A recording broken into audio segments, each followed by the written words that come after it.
சிவாய நம. திருச்சிற்றம்பலம். ஆத்ம ஞான யோகபீட அன்பர்கள் அனைவருக்கும் ஆத்ம வணக்கங்கள். இன்றைக்கி பார்த்திங்கன்னா ஸ்ரீபெரும்புத்தூர்லேருந்து கொளத்தூர் அப்படின்ற ஊருக்குள்ளே வெள்ளரை அப்படின்னு சொல்லிட்டு கிராமத்தில் ஹைகோர்ட் ஐயா ராஜராஜ சுவாமி ஐயாவுடைய ஜீவசமாதி அமைஞ்சிருக்கு. இந்த ஜீவசமாதியில் பார்த்திங்கன்னா இப்போ கட்டுமான வேலை மிக சிறப்பான முறையில் நடந்துகிட்ருக்கு. பாருங்கள், இப்போ நீங்கள் பார்த்துட்ருக்கிறது கட்டுமான வேலை பணிகள் நடந்துகிட்ருக்கு. ஐயா ரொம்ப வருஷமாக இங்கே ஜீவசமாதி கோயில் எழுப்ப முடியாமல் இருந்தது. இப்போ ஐயாவுடைய உத்தரவின் பேரில் மிக சிறப்பாக சீரும் சிறப்பமாக நடந்துகிட்ருக்கு. இதில் குறிப்பிட்ட விஷயம் என்னென்னா, ஐயாவுக்கு கட்டுமான பணி ஆரம்பிக்கும் போது பூஜை போடும்போது, பூமி பூஜை போடும்போது வானத்தில்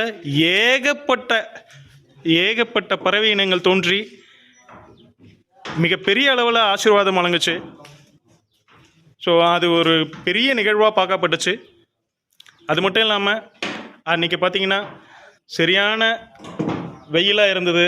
பூமி பூஜை ஆரம்பிக்கும் போது பார்த்திங்கன்னா கருணை மழையாக பொழிஞ்சார் ஐயாவுடைய ஜீவசமாதி பார்த்துட்ருக்கீங்க. மிகவும் சக்தி வாய்ந்த ஒரு ஜீவசமாதி ஹைகோர்ட் ஐயா ஜீவசமாதி.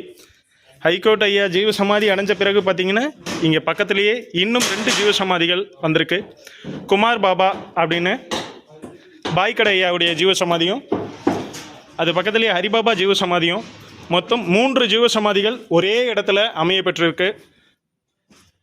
வழக்குகளில் எப்பேற்பட்ட வழக்குகள் ஆனாலும் அதில் வெற்றி கிடைக்கணுன்னா ஹைகோர்ட் ஐயா ஜீவசமாதிக்கு வாங்க.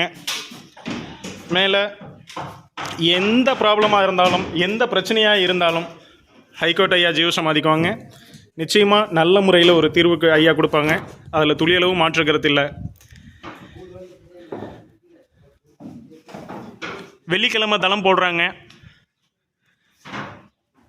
உங்களுடைய பிரச்சனைகள் எதுவானாலும் இந்த மாதிரி திருப்பணி நடக்கும் பொழுது சிவாலயங்களுக்கோ மற்ற ஆலயங்களுக்கோ நம்மளால் முடிஞ்ச ஒரு செங்கல் வாங்கி கொடுத்தா கூட நம்மளுடைய பரம்பரையே நல்லாயிருக்கும். நம்ம பரம்பரை சாபங்கள் நீங்கும். எப்பேற்பட்ட தோஷங்களாக இருந்தாலும் நீங்கும். ஆக நமக்கு தெரிஞ்சோ தெரியாமலோ நம்ம எவ்வளவோ கர்மாக்களை செஞ்சிட்ருக்கோம், எவ்வளவோ பாவங்களை செஞ்சிட்ருக்கோம். இந்த பாவங்களுக்கெல்லாம் ஒரு விமோச்சனம் கிடைக்கணும் அப்படின்னா இந்த மாதிரி சித்தர்கள் ஜீவசமாதி ஆலயம் எழுப்பும் போதும், ஒரு கோவில்கள் கட்டும் போதும் நம்மளால் முடிஞ்சது ஒரு சின்ன செங்கலை வாங்கி கொடுத்தா கூட நம்ம பரம்பரையே நல்லாயிருக்கும். அதில் துளியளவும் மாற்றுக்கிறது இல்லை.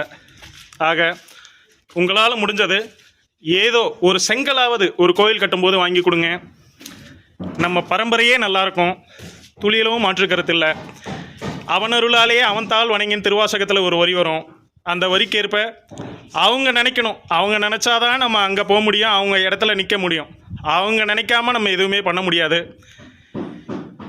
அதற்கு முயற்சி நம்மளும் எடுக்கணும். நம்ம தெரிஞ்சோ தெரியாமலோ ஏகப்பட்ட கர்மாக்களை பண்ணுறோம். அதனால் எடுத்த உடனே ஒரு சித்தர்கள் ஜீவசமாதிக்கெலாம் நம்மளால் போயிட முடியாது. அதனால் நம்மளும் முயற்சி எடுப்போம். குருவருளும் திருவருளும் நிச்சயம் கைகூடும். வருகிற வெள்ளிக்கிழமை அன்று இங்கே தளம் போட இருக்காங்க. ஸோ இன்றைக்கி கம்பி கட்டுற வேலைலாம் நடந்துகிட்ருக்கு. அதனால் முடிஞ்ச வரைக்கும் எல்லாரும் கலந்துக்கோங்க.